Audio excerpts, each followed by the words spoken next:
इसको और रास्ते में जलाने का यत्न करते हैं और शत्रु जी क्या करते हैं, इनका त्याग करवाते हैं। जैसे कि महात्मा बोलते हैं मृग मीन प्रेक पतंग कुंचर एक दो विनाश। महात्मा रविदास जी गुरबाणी में ये खातिर करते हैं कि इंसान मृग जेड़ा के मृग है उसमें एक दोष है, जो कि मच्छी है उसमें भी एक दोष है। मृग मीन प्रेंग जो कि पौड़ा है उसमें भी एक दोष है। मृग मीन प्रेंग पतंग जो कि पतंगा है उसमें भी एक दोष है। महात्मा कहते हैं कि मृग मीन प्रेंग पतंग कुंचर जो कि हाथी है उसमें भी एक दोष है। शब्द स्पर्श रूप और रस और गंध उनमें ये 5 प्रकार का जो विषय है, इन 5 चीजों में एक एक प्राप्त होता है। महात्मा रविदास जी ये बोलते हैं कि मृग मीन प्रेंग पतंग कुंचर एक दो विनाश। जो ये 5 चीजें हैं इनमें एक एक दोष होने का कारण यह है कि ये एक एक दोष के बाद इन 5 का नाश हो जाता है। भाव इसका ये है कि जो मृग है मीन है मृग है पौड़ा है उसमें एक दोष है। और महात्मा रविदास जी बोलते हैं कि ऐ प्रभु ऐ भगवान ऐ काल सतगुरु जी, जिस इंसान में 5 दोष हैं वो कैसे बच सकता है? वो कभी बच नहीं सकता। वो किसकी कृपा से बच सकता है? सतगुरु जी की कृपा से बच सकता है। ऐसे महात्मा बोलते हैं कि भाई जो इस संसार में शायद अंतिम पाशा बोलता है, हे कामन नरक विश्रामन बहुजोनी प्रमावना चेतहरणम त्रैलोकमयम जप तप शील धारणा अल्प सुख अवित चंचल ऊंच नीच समावना और पैगम उच्चत साध संगम ओट नानक नारायण। महात्मा बोलते हैं कि भाई इस संसार में जो काम है, हे कामन नरक विश्रामन, ये काम कैसा है? नरक में वासा करने वाला है। महात्मा बोलता है कि हे कामन नरक विश्रामन को जोनी प्रमावना और जूना में पाने वाला है। महात्मा कहते हैं कि हे कामन नरक विश्रामन को जोनी प्रमावना चेतहरणम त्रैलोकमयम, जो के काम अवस्था है। महात्मा कहते हैं कि ये चित्त को चुराने वाला है और इसमें चंचलता बहुत है। महात्मा कहते हैं कि काम बिगाड़े भक्ति को, ज्ञान बिगाड़े क्रोध, मोह वैराग बिगाड़दा ते लोभ त्याग बोध। ये जो 4 चीजें हैं 4 चीजों का नाश कर देती हैं। महात्मा बोलते हैं कि काम बिगाड़े भक्ति को, जो कि काम है वो भक्ति का नाश कर देता है। और ज्ञान बिगाड़े क्रोध, जब इसमें क्रोध आ जाता है तो जो ज्ञान है उसका नाश हो जाता है। महात्मा बोलते हैं कि ये जो क्रोध है, ये क्रोध बोलता है कि अंध करो दिग्वंतन को, श्रुतवंतन को बदलो कर डालो, त्रितवंतन को सो अधीन करो, पुन चातन की मत दूर निवारो, हितकार या ना है लिखे कभी जिनके और भीतर में पागता हो। हितकार या महात्मा बोलते हैं कि ये जो क्रोध है ये बोलता है कि भाई जब हम इंसान के शरीर में प्रवेश करते हैं तो इस इंसान का जो शरीर का खून का दौरा है वो इतना तेज हो जाता है कि जो 2 आंखों वाला इंसान है उसको अंधा कर देते हैं। ये क्रोध ऐसा है, महात्मा कहते हैं कि जब क्रोध आता है तो 2 आंखें वाले अंधे हो जाते हैं, जो कि 2 कानों वाले हैं। ये क्रोध बोलता है कि हम इंसान के खून का दौरा इतना तेज कर देते हैं कि उसको बोला कर देते हैं। ये क्रोध बोलता है कि जब हम इस इंसान के अंदर प्रवेश करते हैं तो जो बड़ा बड़ा ज्ञान है उस ज्ञान का भी नाश कर देते हैं। ऐसे महात्मा बोलते हैं कि क्रोध, महात्मा कहना है क्रोध अनर्थम मूल क्रोध जन्म और मरण देव। साहब गुरबाणी में बोलते हैं सो सूचा जो क्रोध निवारे। इस संसार में जो मर्यादा है वो भी बड़ी अच्छी है, पर सब आधुनिक गुरबाणी में बोलते हैं कि वो सूचा पवित्र पुरुष कौन है? पवित्र पुरुष वो है जो कि क्रोध का त्याग करते हैं। महात्मा ये बोलते हैं कि जो इस संसार में विघ्न है और जो क्रोध है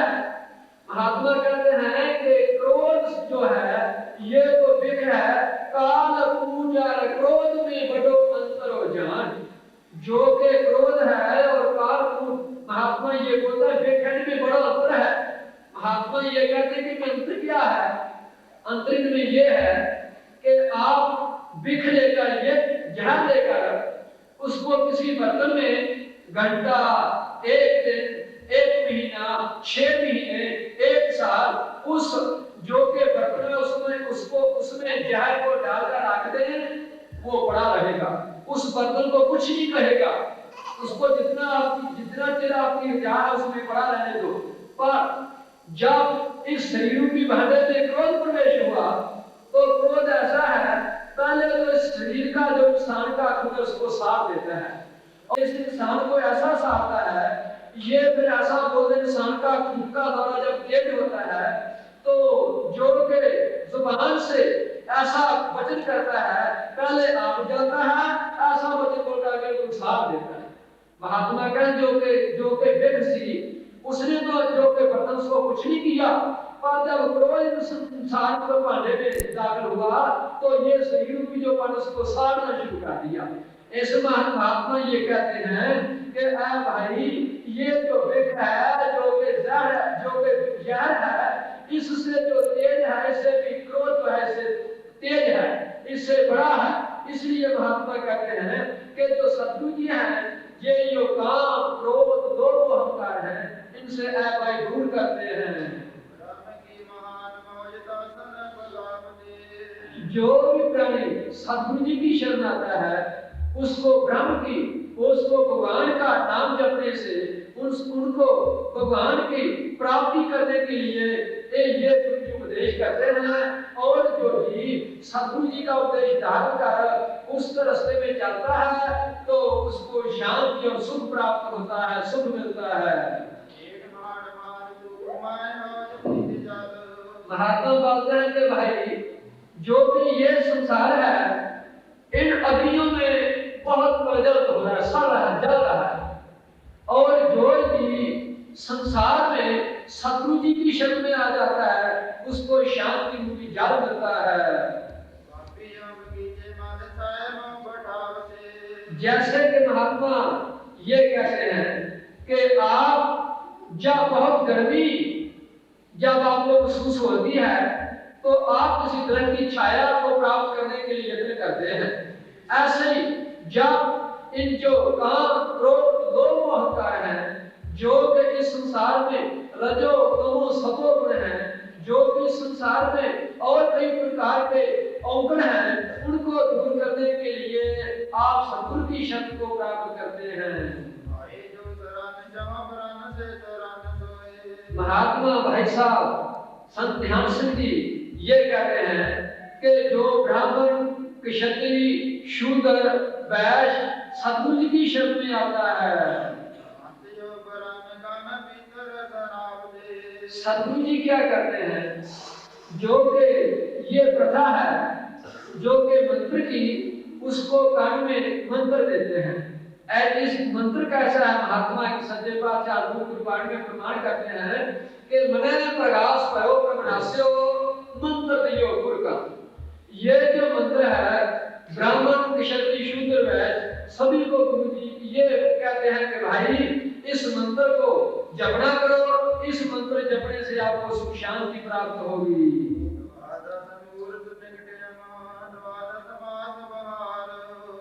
साहब ये कहते हैं कि द्वादश जो के 12वीं पातशाही अकाल पुरख श्री सतगुरु राम सिंह जी हैं और 12 जो के महीने हैं, 12 महीने उनके पास बहार लगी रहती है।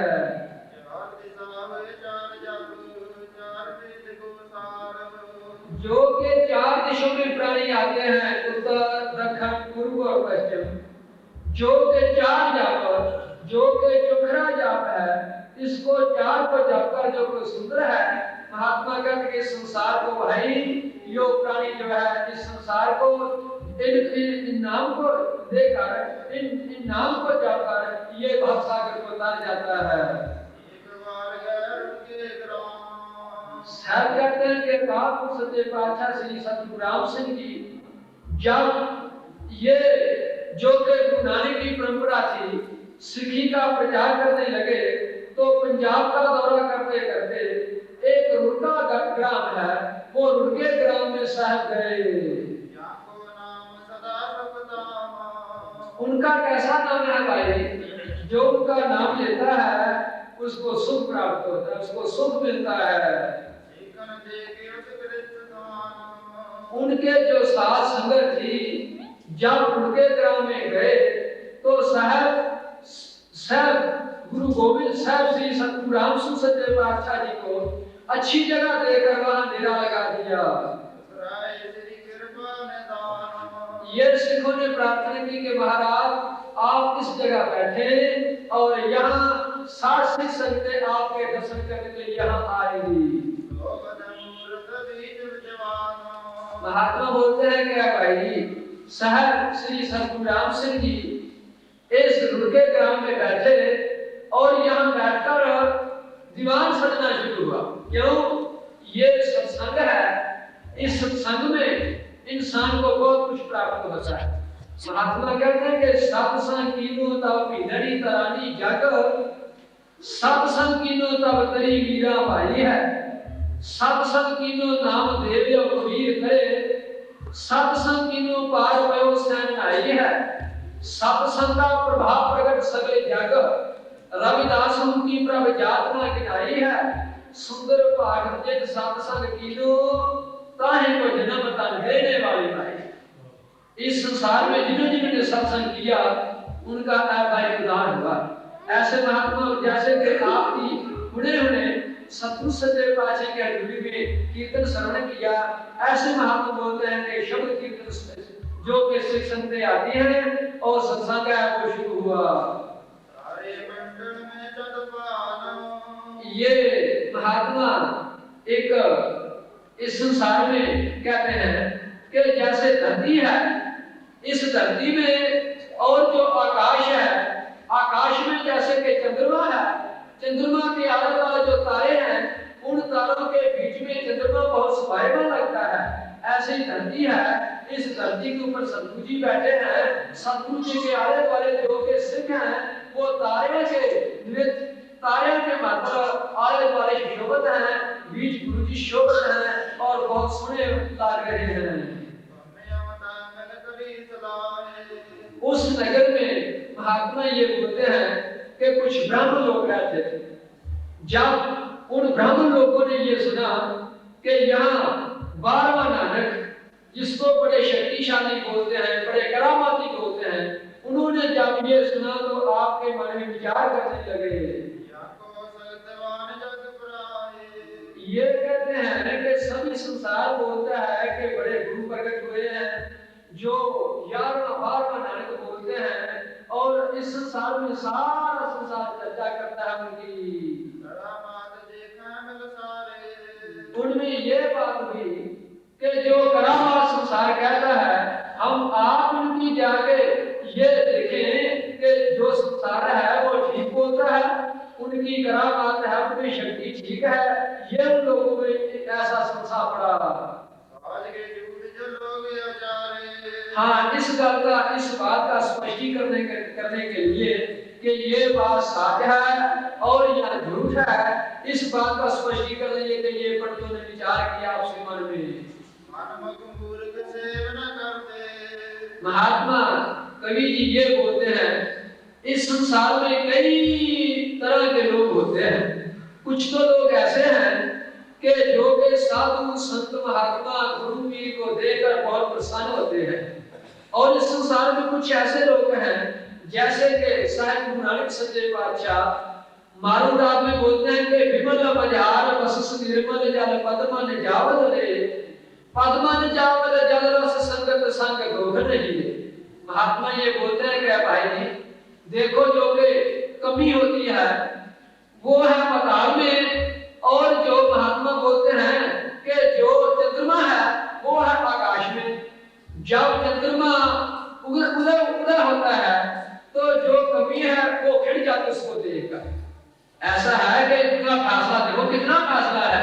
ऐसे महात्मा संसार में कहते हैं कि जो रूपी हैं उनको देखकर, कुछ संसार में ऐसे लोग हैं साधु संत महात्माओं को देखकर गुरु पीर जी को देखकर बहुत प्रसन्न होते हैं। और इस संसार में कुछ लोग ऐसे हैं जिनमें जलन पैदा हो जाती है। वो जो पुरुष हैं जिनको किसी की श्रद्धा, भरोसा, विश्वास नहीं आता, वो महात्मा कहते हैं कि विश्वास से इस संसार में ऐसे जैसे आए वैसे चले जाते हैं संसार में। कवि जी कहते हैं कि जो द्विजन पंडित लोग, ब्राह्मण लोग थे, जो कि सूर्य का प्रकाश कैसे अकाल पुरुष श्री सतगुरु राम सिंह जी सूर्यवत, उनका प्रकाश जब उन्होंने देखा तो उस प्रकाश को देखकर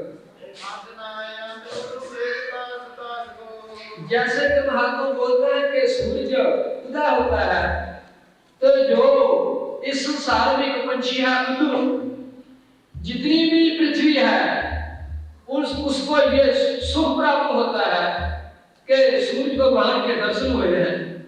पर इसे धरती में, इसे पृथ्वी में एक उल्लू पंछी है, उसको वो अंधा हो जाता है, उसको दिखाई कुछ नहीं देता। महात्मा कहते हैं क्या भाई, जो सूर्य है उसका कोई दोष नहीं है, जो उल्लू है ना उस पे आपके कर्मों का दोष है। ऐसे महात्मा बोलते हैं कि ये जो लोग हैं उनका क्या दोष है, सतगुरु जी का क्या दोष है, उनका अपने कर्मों का दोष है। उनको ऐसा है कि जो सतगुरु जी की स्तुति है, जो सतगुरु जी की शोभा है, उनको वो ऐसे हैं कि वो जानते नहीं और जलन पैदा, ईर्ष्या पैदा होती है। वो जो लोग होते हैं इस पृथ्वी में वो बहुत काम करते हैं। कवि जी ये कहते हैं क्या भाई, जो सतगुरु जी के साथ जलन करता है, जो सतगुरु जी के साथ ईर्ष्या वाद करता है, उसको आराम ही नहीं मिलता और उसको राम ही नहीं मिलता। महात्मा कहते हैं कि दुविधा में दोनों गए, ना माया भी ना राम। इस संसार में आ भाई जो के सतगुरु के साथ, महात्मा के सतगुरु के जो मुंह पे तिना ठौर ना खाओ, जू छुट्टड़ काट करे तो चार बात ना। इस संसार में जो सतगुरु के साथ ईर्ष्या बात करता है उसका महात्मा बोलते हैं ना उसको आराम मिलता है ना उसको राम मिलता है।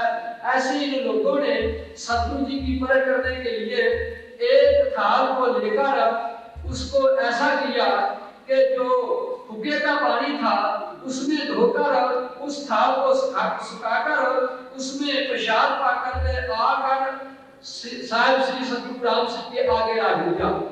जब श्री सतगुरु राम सिंह के आगे रखा तो महाराज गुरबाणी बोलते हैं कि घट के अंदर की जानत भले बुरे की पीर पहचान के बाद अनुसार साहिब श्री सतगुरु राम सिंह जी ने उस थाल को फेंक दिया। उसको जो थाल सबके कई टुकड़े हो गए, टूट गया। महात्मा बोलते कि जो कुछ लोग थे वो तो चले गए और कुछ लोग जो वहां बैठे रहे उनमें एक साबा नंबरदार था, उनमें बहुत किसी प्रकार का सजे पाचक साथ बोल दिया। साहब श्री सतगुरु राम सिंह जी ने इस नंबरदार को सहज ये कह दिया कि उन्होंने नंबरदार ऐसे क्यों बकरा करता है। महात्मा बोलते हैं कि जब उन साहब श्री सतगुरु राम सिंह ने ये किया कि गुरु नष्ट होने या भजन किया तो उनको इस गल का महसूस कि ये कोई शक्तिशाली पुरुष है। जब वो अपने गांव में गया तो उन्होंने लोगों से बताया कि हमको ये भजन बोलना है। उस भजन को बख्शाने के लिए वो जो साहबा नंबरदार था दोबारा श्री सतगुरु राम सिंह सच्चे पातशाह के शरण में आया, आके प्रार्थना की और ऐसी प्रार्थना की कि महाराज जो हमने भजन किया है उसकी हम माफी चाहते हैं। और साहब श्री सतगुरु राम सिंह ने ये कहा कि नंबरदार हाँ ये बात है कि जो भजन किया गया है वो वापस नहीं आ सकता। एक बात है, या तो लोग की जगह रख लो या तो लोग की जगह रख लो, जो तुम्हारी मर्जी है कर लो। और साहब नंबरदार ने ये कहा कि महाराज जो के ये लोग हैं इनकी जड़ें खत्म कर दो पर लोग की जड़ें ना खत्म करें। साहब श्री सतगुरु राम सिंह ने ऐसा किया। ये है भाई सतगुरु जी की करामात, सतगुरु जी की शक्ति। ऐसे महात्मा बोलते हैं कि सतगुरु जी क्या करते हैं इस इंसान को जो इस संसार में काम, क्रोध, लोभ, कई प्रकार के जो के इसके दुश्मन हैं उनसे दूर कर इंसान की आत्मा को पवित्र करते हैं। और जिस इंसान की आत्मा पवित्र होती है, कबीर मन निर्मल बना, जैसे गंगा नीर पाछा लाखों हर ग्रह कहत कबीर कबीर।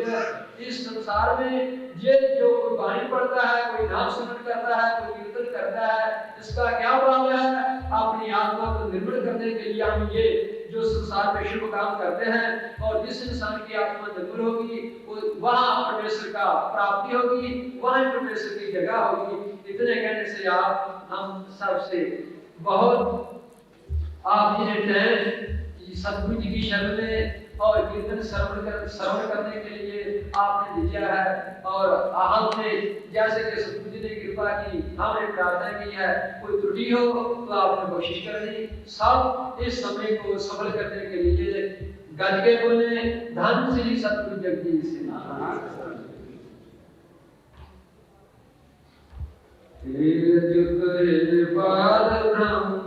अविनाशी अगना हे पूरन सर्व भंजन गुणदा हे संगी हे निरंकार हे गुण सबके हे गुण निदान जाके सदा हे अपरंपरा रे दास लो निर्गुण गुण नहीं को नानक दिया राम दान लाखो यारी बोलते प्रगट होए ताही कुल को नाम गुरुद्वादश वृंद को मेरी है प्रणाम।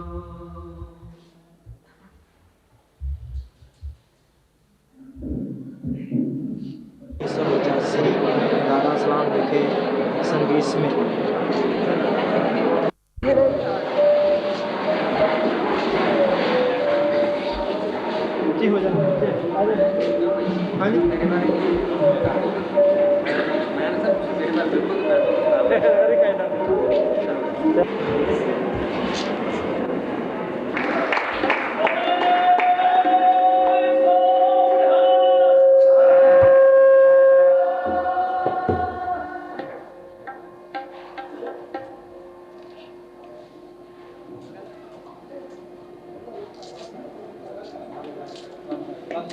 His Holiness Sri Sadguru Jagdish Singh, distinguished guests, ladies and gentlemen, we are all most lucky to receive Sri Sadguru and are indebted to him for granting us this opportunity to be in his presence and to listen to the Indian classical music and share the music with them.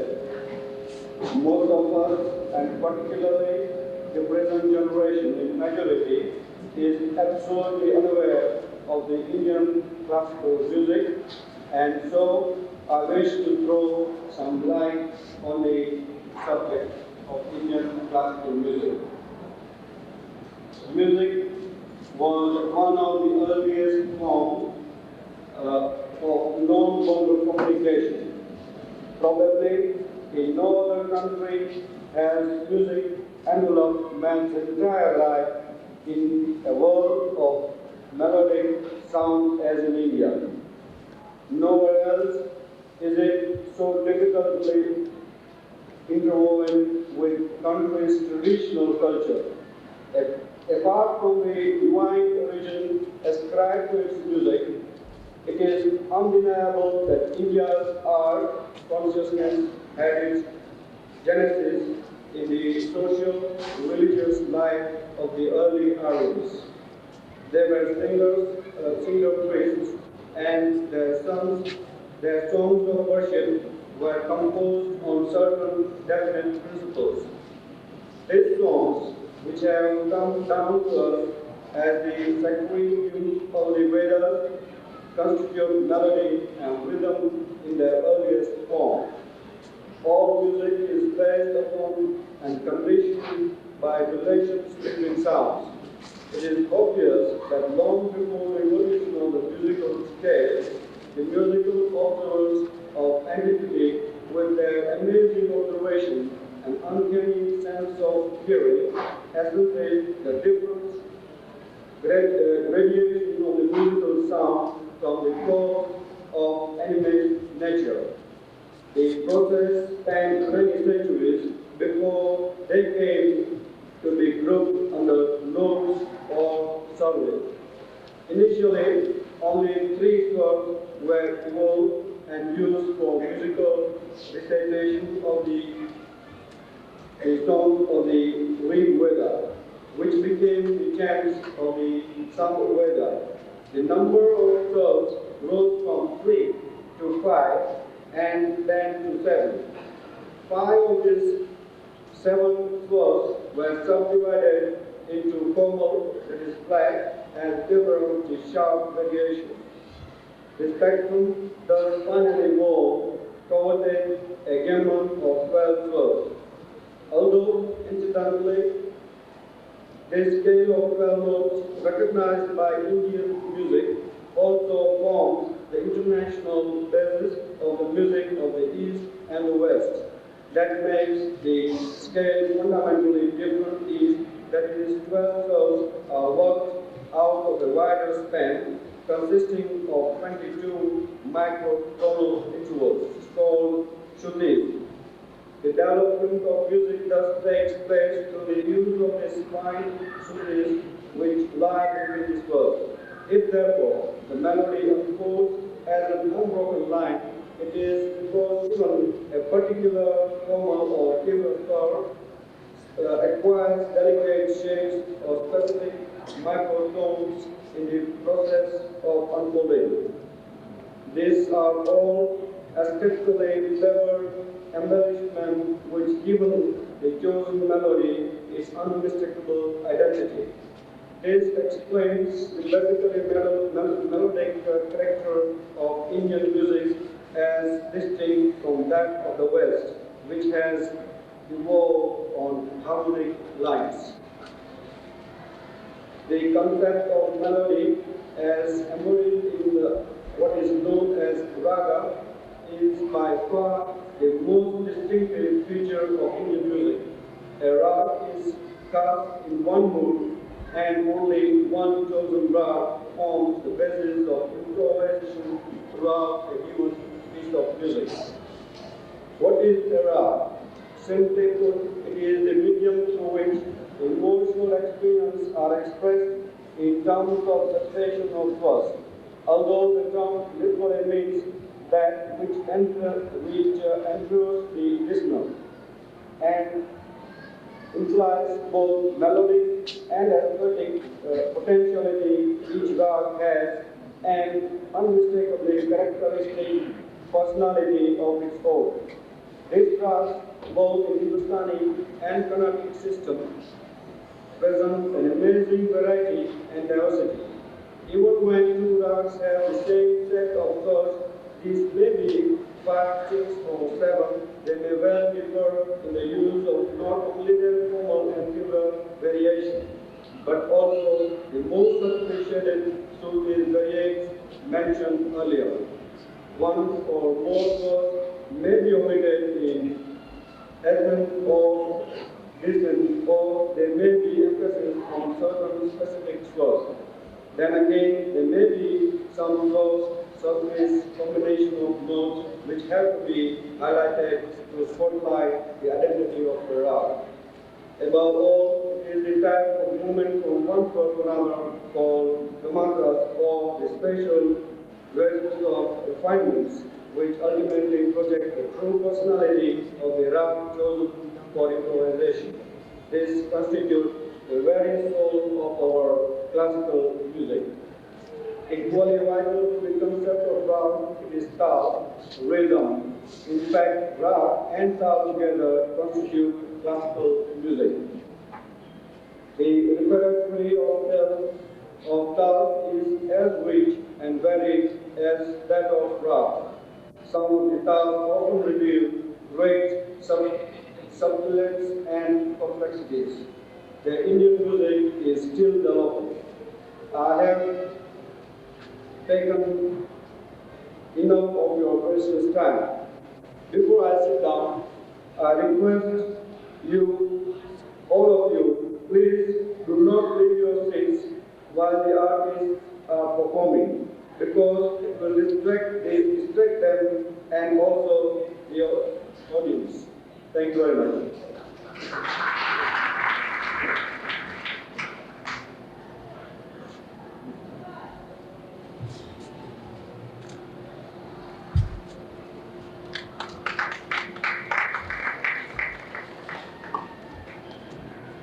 परम पूज्य सद्गुरु जी, जगदीश जी महाराज और कलाकार मित्रों तथा प्रेक्षक,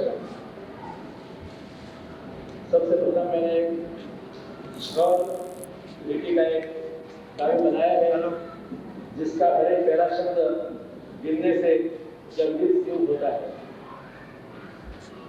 सद्गुरु की जब तक कृपा नहीं होती है, तब तक इस दुनिया में कोई मानव अपना विकास तो नहीं साध सकता है। ऐसे नामधारी पंथ के परम पूज्य सद्गुरु जगदीश जी महाराज की सेवा में मैं रजू करता हूँ। जमुना की पावन धारा सम, जमुना की पावन धारा सम भक्ति भाव रत सद्गुरु जी, गगनांचल सम विचार आपके व्यापक हमें लुभाता है। जीवनामृत, जीवन का अमृत जिसने पान किया है, जीवन का अमृत का जगजीत सिंह जी, तो जी जीवनामृत पी पाकर केवल पिया नहीं है, तो पीकर पिलाया भी है और पिलाते जाते हैं। जीवनामृत पी पाकर जग को जीवन मंत्र देते देते तन्मयता से धर्मगत गुरु परंपरा निभाते हैं। सिंचन कर संगीत शास्त्र और ज्ञान पंथ का आप सदा, सिंचन कर संगीत शास्त्र और ज्ञान पंथ का आप सदा हरा भरा कर शिष्य वृंद को समाज सन्मुख रखते हैं। संगीत सम्मेलन आप देखोगे सनातन धर्म सभा के अंदर भी हुआ था, उसकी भावना मैंने बताई है कि नभ से क्या ग्रहगण समेत रविराज स्वयं पधारे हैं। ऐसा प्रतीत होगा आपको कि ग्रह से क्या ग्रहगण समेत रविराज स्वयं पधारे हैं। अपनी स्वर किरणों द्वारा रसराग मिला, रसराग मालिका लाए हैं। और नहीं तो नंदन वन का रंग भवन अवतीर्ण हुआ। गंधर्व वृंद प्रवाद्य सहित क्या इंद्र यहाँ पधारे हैं। मुझे जरूर लगता है नारद स्वयं वीणा बजाते हैं। क्या तान तरल आलाप अविरत सनत कुमार सुनाते हैं। सितार तार शहनाई सुरीली सारंगी स्वर देती है। दिल भावन दिलरुबा सभा जन मन को यहाँ चुराती है। सद्गुरु आपके अनुज भ्रात मृद मृदंग को धारण करके लंबी अविरत पर्णों का गुणबाज यहाँ दिखलाते हैं। और कष्ट साध्य कर सिद्ध, जो बहुत मुश्किल से साधना में आ सके, ऐसा जो तबला का बनारस बाज है उसको सिद्ध करके, कष्ट साध्य कर सिद्ध बनारस बाज बजाकर तबले पे पिनकी क्या किन-किन के मन की वृत्ति नहीं नचाता है। आप आज आकर सद्गुरु जी कलाकार संगत लेकर ब्रजकुंज तुल्य शिशुकुंज भूमिगत रंग भूमि पावन की है कि ब्रजकुंज तुल्य शिशुकुंज भूमिगत, शिशुकुंज की भूमि में आई हुई रंग भूमि पावन की है।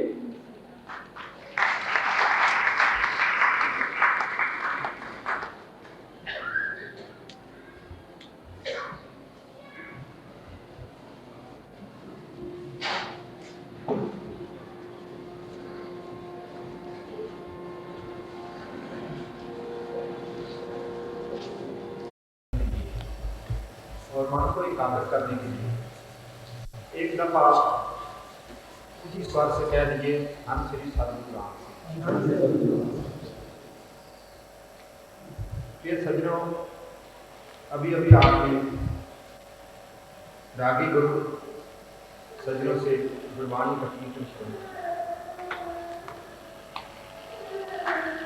सबसे पहली पंक्ति जो महाराज ने उच्चारण की है, लिखा है प्राणी को हानिरस मान नहीं। एक दो मिनट इसके लिए विचार किया जाए। पहले तो प्राणी को मुखातिब किया, जड़ वस्तु को मुखातिब किया। जो प्राणधारी है उसको कहा है प्राणधारी, आपको हानिरस काय को दिया। और फिर इसमें एक और भेद निकाला है। एक तो हम रचना से अध्यस्त करते हैं और दूसरा मन से अध्यस्त करते हैं। रचना से तो हर इंसान अध्यस्त कर लेता है, गा लेता है, लेकिन मन से कोई अध्यस्त नहीं।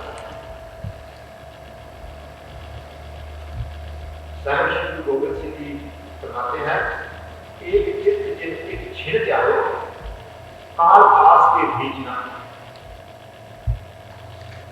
वो जो मन है, इससे जो हरि कीर्तन करना है, हरिजन करना है, ये उत्तम वस्तु। मन ऐसा चंचल है, गुरबाणी महाराज ने शास्त्र बनाया है, एक युद्ध में 4 युद्ध आए। जब हम इंडिया जाते हैं या इंडिया से जाते हैं तो पासपोर्ट बनाना वीजा लेना पड़ता है, टिकट खरीदते हैं और कितना टाइम लगता है। पर जब हम शरीर से इंडिया जाना चाहते हैं या इंडिया से यहाँ आना चाहते हैं, परंतु जब मन से ऊपर हो जाते हैं, ना तो पासपोर्ट की तैयारी करनी पड़ती है, ना वीजा लगाना पड़ता है, ना कोई टिकट खरीदनी पड़ती है। यहाँ बैठे बैठे जो इंडिया में बसने वाले लोग यहाँ आ गए हैं, वो अपने बाजारों में, अपने शहर है दुबई में रहते हैं, वो यहाँ बैठे बैठे ही दुबई की सैर करते हैं, कारण उनको कोई रास्ते में टिकट नहीं पाता। मन ऐसा चंचल है, इसको वश में करना बहुत बड़ी बात है। वश में कैसे आता है आप देखते हैं, श्री गुरु चरण सरोज की राज शंकर समपाय, मन के अंत को रोक कर सुनो कथा गतिदाय। अच्छी तो आप सब समझ दिखाई होगा, वो बहुत कथावर होता है। उसको जब बांधते हैं तो किस चीज से बांधते हैं, सी रस्सी से नहीं बांधते, वो रस्सी को तो बिल्कुल मिनट में ही तोड़ देता है, उसको लोहे की श्रृंखल से बांधा जाता है। कई हाथी तो ऐसे होता है कि लोहे की श्रृंखल को भी तोड़ देते, लेकिन फिर भी थोड़ी कोशिश करनी पड़ती है हमको उस श्रृंखल को तोड़ने की। कहते हैं जैसे वो इतना ताकतवर हाथी है, उसको लोहे की श्रृंखल से बांधा जाए तो फिर बता है। इसी तरह मन को किससे बांधना है, श्री गुरु चरण सरोज, जो सरोज भी कमल श्री चरणार्थ है, कमलों जैसे जो सतगुरु जी के चरण है, उनकी जो रज है, धुरी है, श्री गुरु चरण सरोज की रज श्रृंखल संभाए, मन के अंत को रोकता है। ऐसे आशीर्वाद मन को रोकना, मन बहुत चंचल है। महाराज जी ने गुरबाणी में सुनाया है,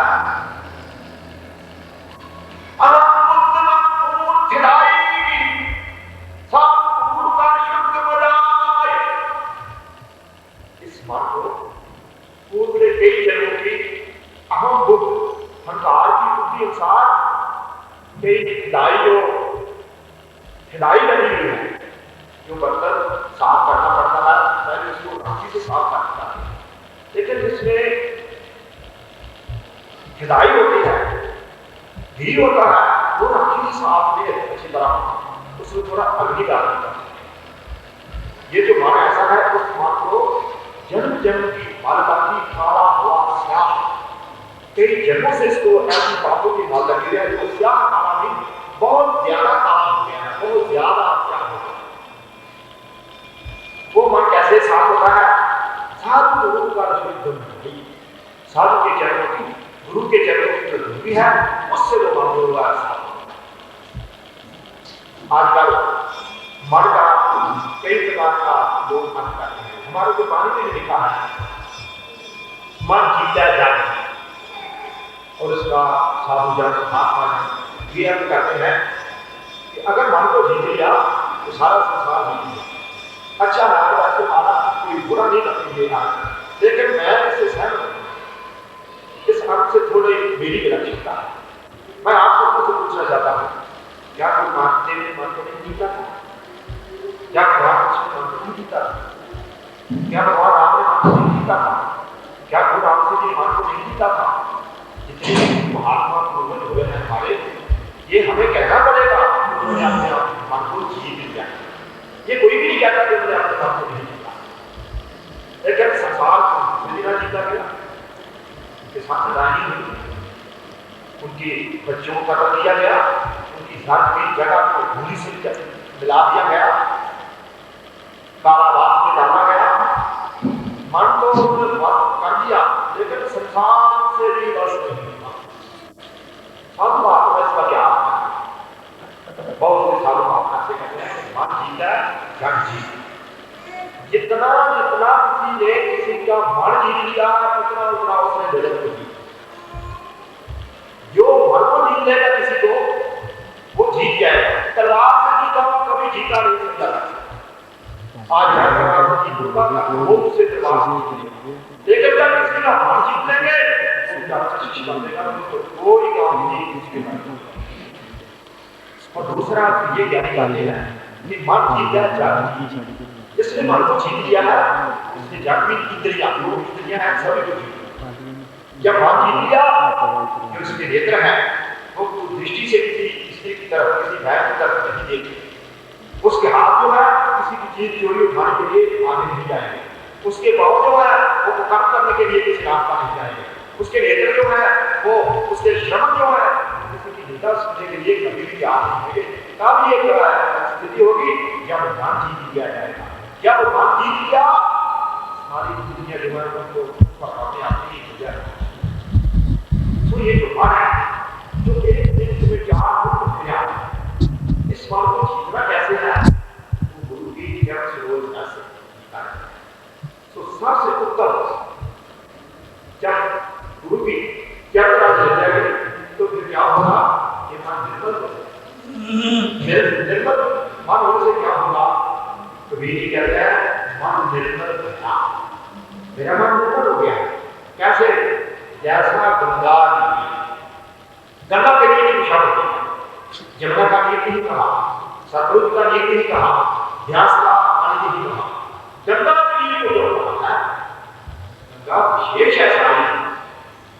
गंगा, गीता, गुरु और गोविंद, ये क्या प्रकार है? इस पर कोई विचार की है। सबसे पहला है गंगा। गंगा जो है वो एक जगह चलती है, तीन तरफ से वो जहां से जाती है उधर नहीं जाती।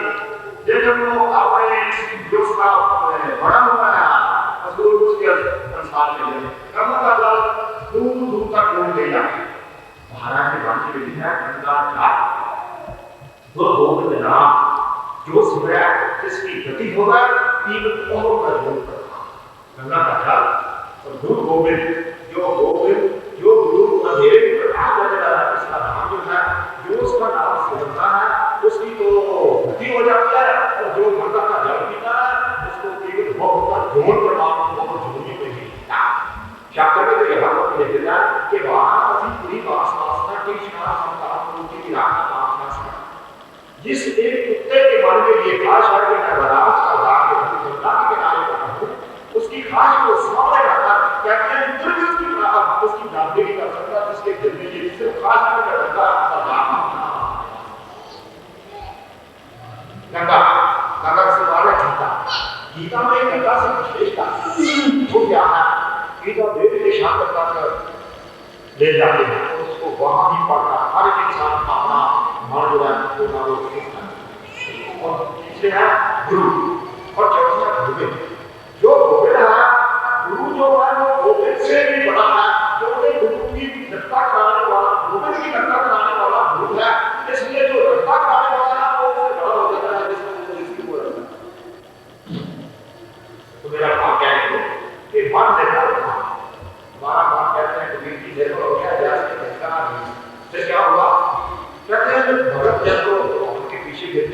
लेकिन अब वोट बात कर दी क्या हो गई पाछे आपको हाथ मेरा कहा तो भी अब भगवान मेरे पीछे दौड़ता मैं भी कौन था भगवान को मेरे पीछे दौड़ता तब हमारा जब हमारा मन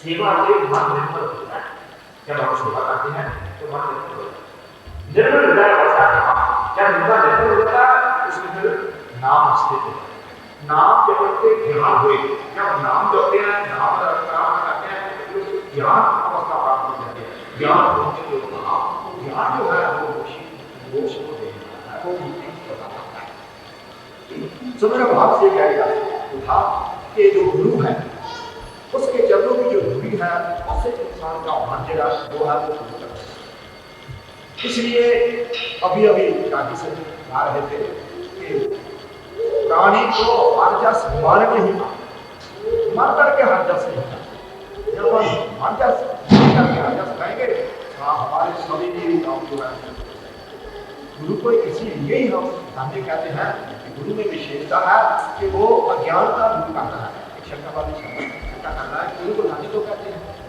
क्या वजह है गुरु को नानी कहते हैं महात्मा शंका समाधान कहते हैं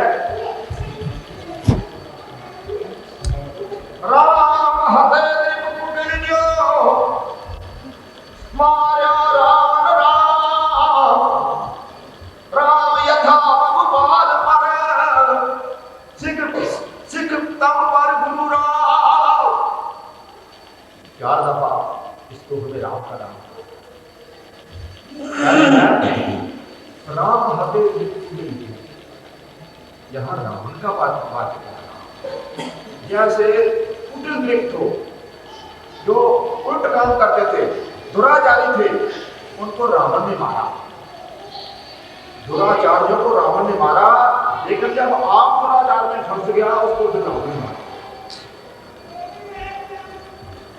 हमारे भाई हिंदू लोग यहाँ की जो उनकी हमें काम है कि भगवान जब विजयदशमी के रोज को रावण का खुद को नाका काज होगा उसको आग लगा और हर साल और मेरे भाई सिख भी कहते हैं क्या है मूर्ख है क्यों करते हैं ऐसे त्रेता का रावण मर गया रावण मर गया और आज तक उसके काजों के खुद को अग्नि लगाने का क्या मतलब थोड़ा गहराई से देखा जाए मैं कहता हूँ वो तो 1 साल के बाद ऐसा करते हैं अगर रोज भी किया जाए तो भी अच्छा इसलिए किया जाता है जब रावण के खुद को वो काजू का खुद बनाकर अग्नि लगाते हैं उस वक्त जो रावण की रूह है वो आकाश मार्ग में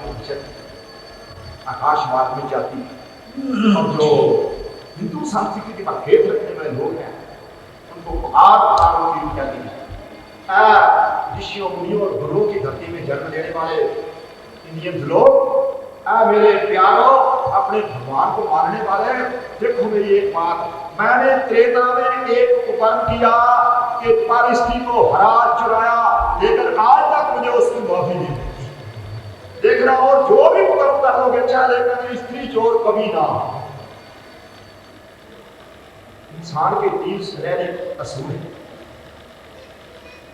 सबसे पहला असूल है he should always speak the truth and never tell lies बोलिए सच धर्म झूठ ना बोले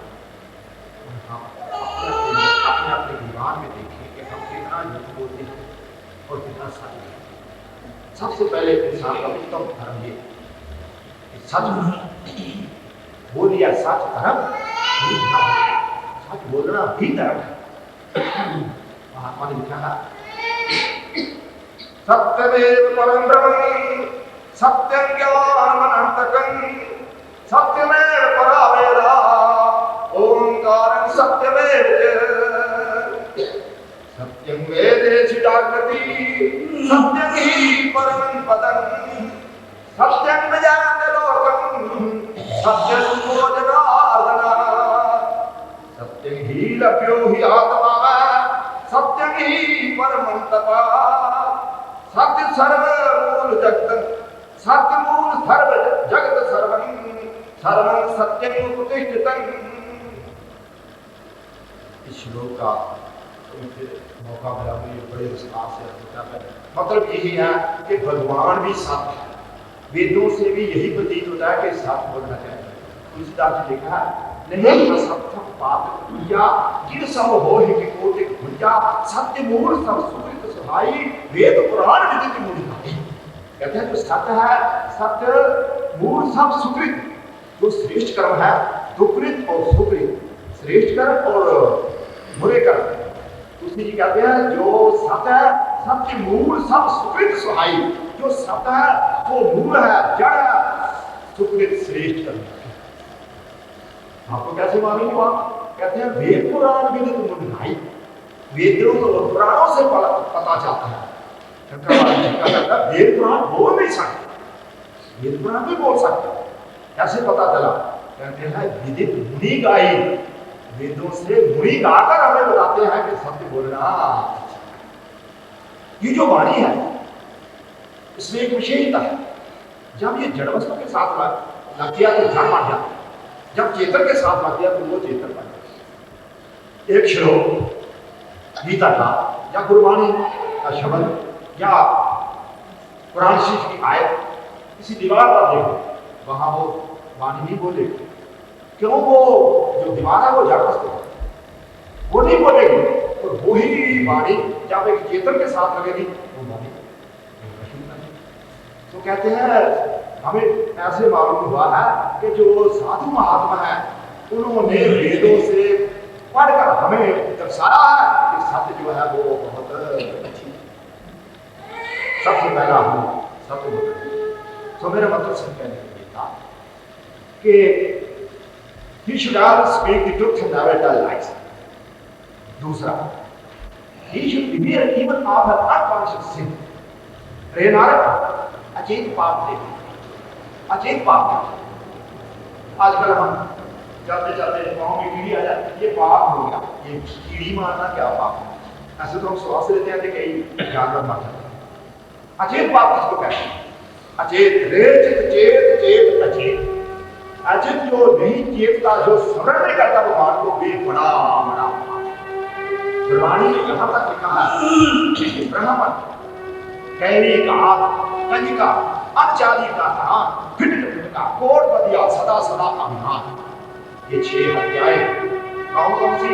ब्रह्मन ब्रह्मन को मारना हत्या, कैरी का गौ का मारना हत्या, और कन्या का पैसा लेना हत्या। ब्रह्मन कैरी का कनिका अनचाली का धान, जो ब्लैक मार्क किया उसका भोजन खाना। सबसे पहले जैसा मन, जैसा अन्न होता है वैसा मन। सबसे पहले हमारा जो भोजन है वो स्वच्छ होना चाहिए। आहार, सबसे पहले जब हम आहार खाएंगे, अच्छा करेंगे, तो आहार से हमारे विचार अच्छे बन जाएंगे। जब विचार अच्छे बन जाएंगे तो हमारा आचार अच्छा बन जाएगा। जब आचार अच्छा बन जाएगा तो फिर हमारा व्यवहार अच्छा बन जाएगा। जब हमारा व्यवहार अच्छा बन गया तो परमार्थ बीज विरोध न। परमार्थ में कोई विघ्न नहीं, सिर्फ जो भी है वो विघ्न हमारे व्यवहार में। जब हमारा व्यवहार शुद्ध होगा सीधे हम भगवान का रूप लेंगे। व्यवहार या जो हमने अपना शुद्ध करना, जिसका व्यवहार नहीं शुद्ध, वो कितने लेक्चर कर रहा है, कितने गुरुद्वारे मंदिरों में जाकर घंटियां खिला ले, और कितने जो भी तीर्थों पर जाकर छाके, जिसका व्यवहार नहीं शुद्ध उसको कभी भगवान अपना प्रिय भक्त नहीं है। तो भाव कहने से कि सबसे पहले शुद्ध जो हमारा भोजन है, क्या किया क्या है। आजकल जो हमारे मेरे जैसे सबसे पहले practice makes the man perfect. साथ गुना विद्या बने, गुना अभ्यास। और मेरा कोई हिंदी में लेक्चर करने का अभ्यास नहीं, मैं तो ज़्यादा पंजाबी में बोलता हूँ।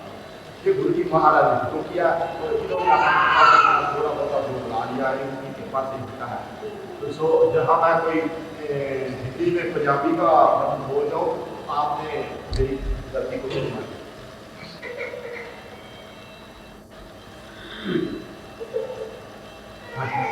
देखना तो ये कि आज का जो प्रचारक राखी क्या हो गया है, इसीलिए ये गिर गए हैं कि जो ब्लैक मार्केट के सरदार और सेठ और जो लोग हैं उनका ब्लैक मार्केट ये जो है उनका भोजन खाते हैं, इसलिए उनकी बुद्धि उनके सदृश है। गुरु नानक साहब ने बादशाह बाबर को दा कर रहा, बाबर तेरी रोटी नहीं खाई, तेरा प्रसादा नहीं सके, क्या खाए तो तेरे प्रसादे में गरीबों का खून है, इसलिए आपका भोजन नहीं खाना। और नहीं किया। गुरु नानक देव लोग के पास गए, देव लोग ने उसकी महाराज मेरा भोजन कीजिए। कहते हैं हाँ कर दीजिए। कैसे करोगे? गुरु जी महाराज को हम देख देते, कहते हैं देव आपकी करो सोई संत जी भोजन अटो बनाए, कृपा बन पर कीजिए सो श्री गुरु अलाए। महाराज मेरे पर कृपा करो और मेरे घर में आओ और भोजन कीजिए। महाराज जी कहते हैं प्रथम करो आमिष, परम तलो आमिष को खाना, जास हेतु करो जीवन खाना, जो रथ करो खाए कतापी हो तुम जीवन के संतापी। कहते हैं सबसे पहले आमिष, ये मेरा अति किया हुआ। जब आप इंडिया में जाते हैं उधर साइन बोर्ड पढ़ते होंगे स्टेशन पर, उधर लिखा है शाह उपहार गृह, और एक जगह लिखा था सामिष उपहार। क्या था सामिष का? सा और आमिष। आमिष आगे दीप है, आ इधर स्वर ही है, वो संधि बन गई सा किसके? आमिष के। यहाँ मांस बनता है, गोश्त बनता है, एक वो उपहार गृह और एक यहाँ दही की। तो गुरु जी कहते हैं प्रथम का जो आमिष को खाना, पहले मांस का खाना। मैं अपने भाइयों से पूछना चाहता हूँ, अगर आज गुरु नानक देव आ जाए, क्या जो मांस खाते हैं उनके घर में जाएंगे? ये वो जाने पे जाते हैं जो जाएंगे तो इनकी बात है, लेकिन हमारे इतिहास के अनुसार तो वो उनके घर में और कभी उनका नाम हो जाएंगे। तो इसलिए जो आज का हमारे जो मेरा ये कभी ने डूबती है ना खुदा की ना खुदाई में, हमेशा वो ने इंसाफ तूफान ही नहीं होते। ये जरूरी नहीं कि एक किश्ती जो दरिया में जा रही है आगे से कोई तूफान है तो उससे ही वो समझो बर्बाद हो जाए, नहीं। कई दफा ऐसे हो जाता है जो भला है ना उसकी ना अहलियत से भी वो जो किश्ती है वो। आज का जो हमारे प्रचार है उनका कोई कैरेक्टर नहीं, उनका कोई जीवन नहीं रहा, वो सिर्फ माया के लिए दूर दराज जाकर जाते हैं और लोगों को सिर्फ ठगने के लिए माया का। अगर उनकी आत्मा ऊंची होगी क्यों ना दुनिया उनके पीछे हो जाएगी। जो गुण है उन्होंने कभी गौरव को नहीं दिया हमारे पास आओ, कोई खुद जो उनके पास आ जाता। जो विघ्नातीश है, कभी विघ्नातीश ने लोहे को नहीं कहा कि मेरे पास आओ, वो लोहा जब खुद विघ्नातीश के पास आप खुद आ जाता है। इसलिए जिसका कैरेक्टर होगा, जिसका जीवन ऊंचा होगा, दुनिया खुद उनके पीछे आएगी, और जिसका जीवन नहीं अच्छा वो दुनिया के पीछे। तो इसलिए मैं कह रहा था कि ब्लैक मार्केट का भोजन खाना जैसा अन्न होगा वैसा ही मान होगा। आजकल की नहीं हो रही है, आजकल पुरानी बातें नहीं है। छोटी उम्र में मैं खुद देखता था कि हमारे घर में दीपक जलते थे, दीपक, और दीपक जलाकर उसके ऊपर एक मट्टी की चिपड़ी सी छोटा सा बर्तन बनाकर उसके ऊपर ऐसे रख दिया करते ताकि उसका जो दीपक का निकाला था वो इधर उधर ना जाए उस बर्तन के सामने। दीपक क्या खाता है? दीपक क्या खाता है? अंधेरा खाता है। दीपक अंधेरा खाता है और देता क्या है? तारक देता। जो खाता है वही देगा। दीपक अंधेरा खाता है और वो तारक देता है। इसीलिए जैसे हम खाएंगे वैसे लोगों को हमारा गुरु महाराज कहते हैं अचारी का जो ब्लैक मार्केट इसका कोई आचार नहीं, अच्छा नहीं। मलेश किसको कहते हैं? मलेश किसी एक इंसान का नाम नहीं, उसके कर्म का नाम। कहते हैं गो मांस खाद्य यस यस्तु वृद्ध हो वास्ते सर्वाचार हीनच एते विदेश भी दिए। जो गो मांस खाता है और छात्रों को उल्ट बोलता है और जिसका अपना कैरेक्टर अपने सर्वा जो आचार है उससे हीन है उसको बेच दिया। तो कहते हैं इसीलिए जो आचारहीन इंसान है मैं कई दफा अपने मन में ध्यान दिया है, ये जो मंदिर बना है संगत एकत्र हुई है।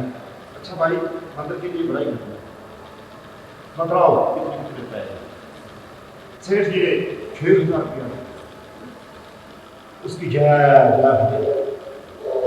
मैं ये पूछना चाहता हूँ, वो 6,000 रुपया अगर ब्लैक मार्केट कीजिएगा, जो ब्लैक मार्केट करता है उसका मंदिर में लगाया जाएगा और गुरुद्वारे में लगाया जाएगा, उस ब्लैक मार्केट के रुपए से जो मंदिर है गुरुद्वारा बनेगा, उसमें बैठकर कभी भी इंसान की जो विद्या और भगवान के चरणों में मुझे एक छोटी सी दास्तान याद आ गई कि को तो आप सभी जानते हैं, वो एक दफा कैद है और उनको एक कोठरी में कैद कर दिया। वो बहुत बात की बात और कितनी बदल माता की बहुत सेवा किया कर। जब वो उस कोठरी में उनको कैद किया गया तो रात को सपन में उन्होंने अपने माता को पीटा, माता की बेइज्जती की। जब सफर जीत हो गया, आंख खुल गई, स्वामी जी ऊंची स्वर से रोना शुरू किया। सभी की कोठरी मरे, क्या हो गया, एकत्र हो गए। कहते क्या बात है स्वामी जी, काय रोना शुरू कर दिया, क्या बात होती है? वो मैं तो माता को लेकिन मैं सोच में आपकी माता की बेइज्जती की, अपनी माता को डांटा, अपनी माता को पीटा, बात में बेइज्जती हो। मैं कभी ऐसा नहीं कर सकता, ये हुआ क्या? एक बुराई की तो बात है ना, कहते हैं देखो ये जिसने आपको कैद किया, इसने मां का कातिल आपके सामने पहले कह दिया। जो मां का कातिल था वो इस मुश्किल में कैद किया हुआ था, उस कातिल के व्यू जो है वो वहां उसी का आप पर असर हुआ, इसलिए आपने सुबह में अपनी मां को दी। जहां सामूजन रहते हैं उसका वायुमंडल, यहाँ तुम ही खुश रहते हैं, वो अपनी जगह को साफ सुथरा रखते, गंदा नहीं रखते। दिल्ली आदमी ना कपड़े धोते हैं, ना झाड़ू देते हैं और जगह साफ नहीं रखते, लेकिन जो साधु दुनिया है वो जगह साफ रखते हैं। इसीलिए इसी तरह जो साधु पुरुष है जहाँ वो बैठते हैं उसका वायुमंडल जो है वो पवित्र हो जाता है, और जहाँ मांस शराब खाने पीने वाले बैठते हैं वो जगह जो वो पवित्र करते हैं, उनके व्यू जो है वो इतिहास में यहाँ तक लिखा है। एक समय लीला 7वीं सवार जंगल में जा रहे, आगे जगह बिल्कुल प्लेन है, कोई ऊंचा पहाड़ नहीं, कोई चीज ऐसी नहीं, लेकिन उसकी छाट रास्ते में आकर उसको बहुत मारा, लेकिन वो जब आखिर लीला को याद आया, अपनी छाट उतरी, सजदा किया, तब वो साहबान को कहा अब इसको। जब उसने फिर छाती को चलाया, उसने पूछा ये बात क्या? वो कहती है बात सिर्फ ये है कि मजनू मेरे वियोग में इस धरती पर रोता, इधर उधर घूमता है, दौड़ता रहता था, इधर कभी इधर चला जाता। जो उसके व्यूज हैं उनके जो ख्यालात हैं, उन्होंने मेरी शांति के पाँव को जकड़ लिया। जब तक मैं उतर कर उसके साथ अपना आत्मिक संबंध नहीं पैदा किया, तब तक ये शांति आगे चलने के लिए अपने मन का असर ऐसे होता है कि इंसान करने सुबह पड़ा है, उसमें बुरा सफर है, और 2-4 आदमी उसके पास में पड़े, वो कहते क्या बात है? क्या सपना है? ऐसा सपना है कि प्रदेश में बच्चा रहता है, उसको चोट लगती है, भगवान अच्छी करे, और छोड़ो भाई तो नहीं ये बात नहीं। वो कहते हैं अच्छा कोई बात नहीं हो जाती। अभी ये बातें ही कर रहे थे, इतने में बाहर से एक आदमी आया, उसने दरवाजे को दस्तक दी। जब दरवाजे को दस्तक दी, दरवाजा खुल गया, दरवाजा खुला तो क्या देखा, तार वाला इंसान उसके दरवाजे में खड़ा है। देखा ये लो बता दी आपकी तार है, तार पड़ी, उस पर लिखा था कि बच्चे को चोट लग गई है, भगवान की कृपा से वो कौन चीज है जो उस तार से पहले भी उसको तार टूट गई है कि तेरे बच्चे को चोट है। ये इंसान की इच्छा, प्रबल इच्छा। इसलिए जब तक मेरा मन नहीं शुद्ध होगा, तब तक शादी भावना जब तक शुद्ध नहीं हुई, तब तक भगवान के चरणों तक हमारी जो विद्या और जा नहीं सकती। इसलिए सबसे बड़ी चीज़ है कि हमें अपने मन को शुद्ध करना चाहिए, और जो ब्लैक मार्केट के उनका भोजन नहीं खाना चाहिए। अगर खाएंगे तो हमारा मन। दूसरी, फिट का कोड बदिया सदा सदा अभिमान, जिसको बुराइयां करने की फिटकार है, और जो सदा अभिमान करता है, अहंकार करता है। कहते हैं जो ये 6 हत्याएं हैं उस पर पड़ती हैं, उनको इनका दोष लगता है। तो गुरु नानक जी कहते पाए पे जाहिर से नाम का वो ये पाप करता नहीं, लेकिन उन्हें इन पापों का फल भोगना पड़ेगा। किसको? जो भगवान का सिमरन नहीं करता। इसलिए वेद अचेत पाप के होते। अचेत पाप क्या है? भगवान का सिमरन नहीं करता, ये बहुत बड़ा। दूसरा, तीसरा क्या है इंसान का असूल? ही should not step on bed or others wife even in 18. तो जब से हम करी बचत कर रहे हमारे पूत यह प्रणतोय प्राण जब तक कंठारे निज नारी के सब निभो को नित्य रहियो परदारी की छेद भूल सुकुन न रहियो परदारी के बजे चंद्र का रंग लगाओ परदारी के बजे सास पाक इंद्र पारो परदारी के बजे शीश दस रावण काए परदारी के बजे कोट कटक कौरवन के काए। कि रावण का सिर काटा कैसे गया? जब उसने सीता को चुराया अपने अकर्म से घेर। पहले तो वो पुत्र राजों को दान देता था, लेकिन आप पुत्रता करने लग गया, तो फिर उसको रावण मार लो। राम जी ने फिर रावण को मारा। राम जब था गोपाल पर, यहाँ बलभद्र का वाचक है राम। बलभद्र भगवान रामकृष्ण जी के बड़े भाई हुए, उनको हादर भी कहते और बलभद्र भी कहते। जरासंध जो मगध देश का राजा था, राजा वो है वृत्रथ। वृत्रथ राजे के घर में कोई संतान नहीं थी, वो पुत्रहीन था। एक चंद्रवश ऋषि हुए हैं, उस महात्मा के चरणों में गया, प्रार्थना करी महाराज कृपा कीजिए मुझ पर और मुझे पुत्र की लाभ। उन्होंने एक फल लिया और उसको मंत्रित किया। 3 प्रकार के डॉक्टर होते हैं, एक होता है देव का डॉक्टर, एक होते हैं इंसान डॉक्टर, एक होते हैं राक्षस डॉक्टर। देवता डॉक्टर कौन होते हैं? जो मंत्र से अगले का दुख होता है, मंत्र सिद्धि है, वो देवता डॉक्टर।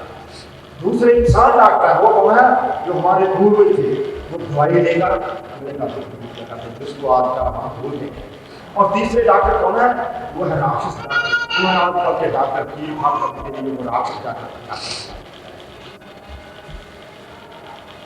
तो उन्होंने मंत्रित करके एक फल दिया राजा वृत्रथ और कहा ये अपनी स्त्री को दो, आपके पुत्र पैदा करेगा। उसकी 2 स्त्रियां थी, उसने क्या किया? उस फल को 2 स्त्री कर दिए और आधा आधा एक। जब आधा आधा फल दोनों स्त्री को मिल गया, उनके पेट से आधा आधा रखा था। वो राजा कहता है कि इसको हम बात